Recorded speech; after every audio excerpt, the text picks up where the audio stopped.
27 मे आणि त्यानंतर सुरुवातीला तालुक्यामध्ये खूप चांगला पाऊस झाला। सगळे तलाव बंधारे सगळे भरले गेले होते, परंतु त्यानंतर पावसाने जे ताण दिला, जवळपास आता महिना दीड महिना 2 महिने होत आले या ठिकाणी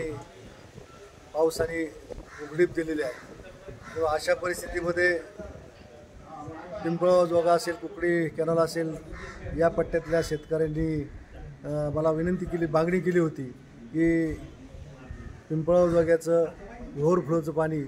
हे खाली नदीला सोडण्याऐवजी आपल्या पाटाला कॅनलला सोडावं अशा पद्धतीची मागणी केली होती। त्या मागणीप्रमाणे मी देखील खात्याचे जलसंपदा मंत्री आणि आपले पालकमंत्री आदरणीय राधाकृष्ण विखे साहेब यांना पत्र देऊन त्या ठिकाणी विनंती केली की पिंपळगाव जोग्याचं पाणी ज्यावेळेस ओव्हरफ्लो होईल त्यावेळेस ओव्हरफ्लोचं पाणी नदीला सोडण्याऐवजी आपल्या पाटाला सोडावं आणि त्या खाली जे काही बंधारे आहेत, मग टेल टँक असतील किंवा आधीमध्ये काही इतर गावांच्यामध्ये जे बंधारे आहेत एस्केपमधून पाणी सोडून ते बंधारे भरून घ्यावेत, तलाव भरून घ्यावेत, अशा प्रकारचं पत्र मी त्यांना दिलं होतं। आणि आज मला कार्यकारी अभियंता श्री कुरुस्कर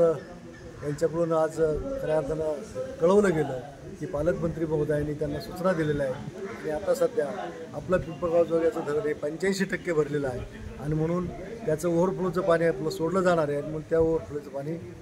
आपल्या पिंपळगाव जोग्याच्या कॅनलला सोडण्यासाठी त्यांनी निर्णय घेतला आणि आजच मला कळवलं की आम्ही आज पाणी सोडतोय। परवा दिवशी पिंपळगाव जोग्याच्या कॅनलला आपल्या तालुक्यामध्ये आपल्या हद्दीमध्ये ते पाणी पोहोचेल आणि मला शेतकऱ्यांना नम्र विनंती करायची की आता ते आलेलं पाणी आहे त्याच्यामध्ये टेल टँक असेल, आधी मध्ये असलेले जे बंधारे असतील किंवा तलाव असतील ते सगळे आपण भरून घ्यावेत, अशा प्रकारचं आवाहन मी संबंधित गावातील सर्व शेतकऱ्यांना करतो।